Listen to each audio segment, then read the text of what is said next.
Our delegation was to basically for to learn the food security issues uh, started by India. They have long history regarding the food security issues. They have update for the strategy regarding the production and distribution too. As you know, the India has the very huge public sector.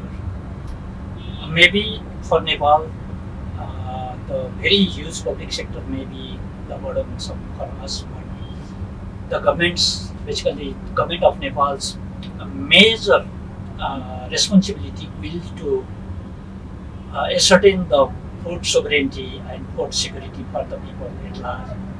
Yes, at earlier we were the food exporting country. Later on, we became the is one of the food importers.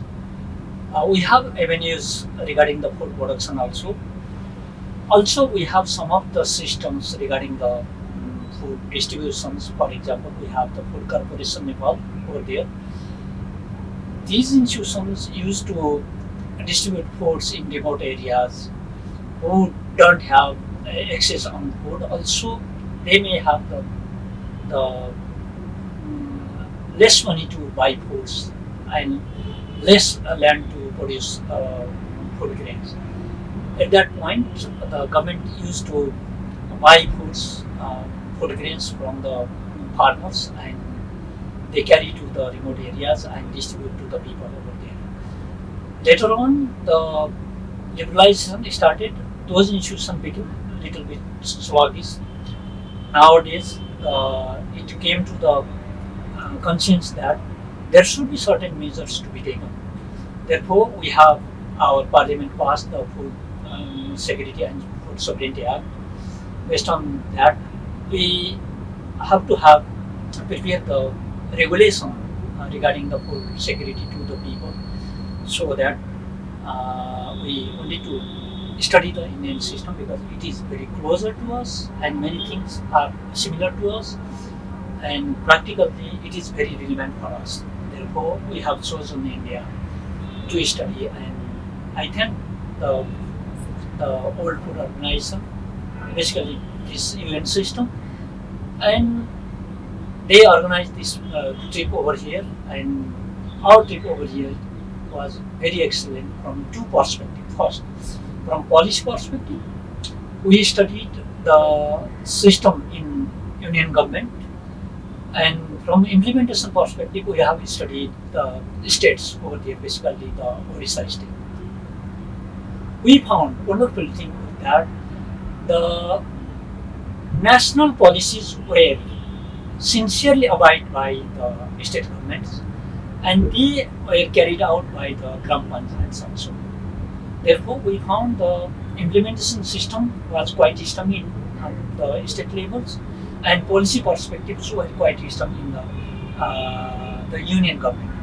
Therefore, the policies were synchronized with the central policies were synchronized with the state policies, and the state were given additional facilities to their people regarding the ration and food rations to the people, that the they were a step ahead to provide concession to the people regarding the food distribution over there. For example, 5 rupees rice were distributed in 1 rupees in Odisha government. Then 4 rupees were the a kind of huge subsidies through the food corporation over there. And people were very able to find the food, very the low level of people basically with their income, and other disadvantaged people were easily get food over there, so that yes, the people may not be dry starvation. That is the great thing they have done. Yes, we have also that much not. People in Nepal also are not died with the starvation, but there are some areas they have food insecure, but nutrition issue is the ultimate.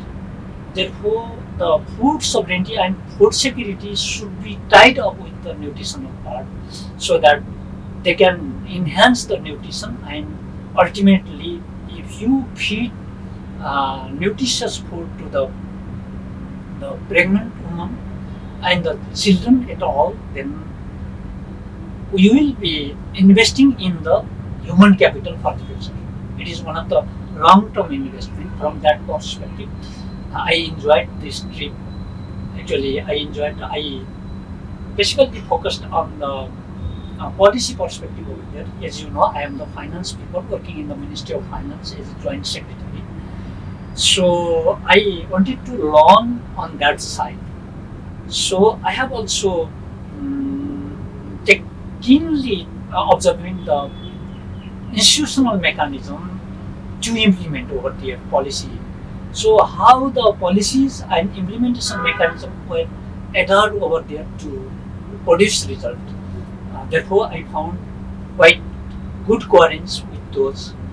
Although India have the very huge public sector, nearly 75% of the people are getting the subsidized food, and on those subsidies they have very huge investment in subsidies. Therefore, there may be the sustainability issues for the future, because also government of India is take a huge amount of borrowings, and that may create the cost for the future generations.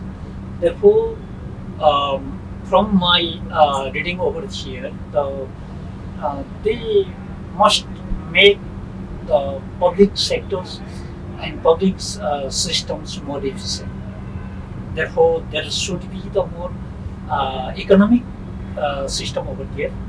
As you know, we have population of the handy population nearly 30 million. Right. Then we can arrange, but with the same level of revenue, limited level of production base with us. Yes, we have the agri farm in the plain area, so there can be produce rice and wheat. In the hilly areas, we can produce horticultures and other hilly produce. For example, the millet and wheat and other cereals over there. And in the high Himalayas, we can produce the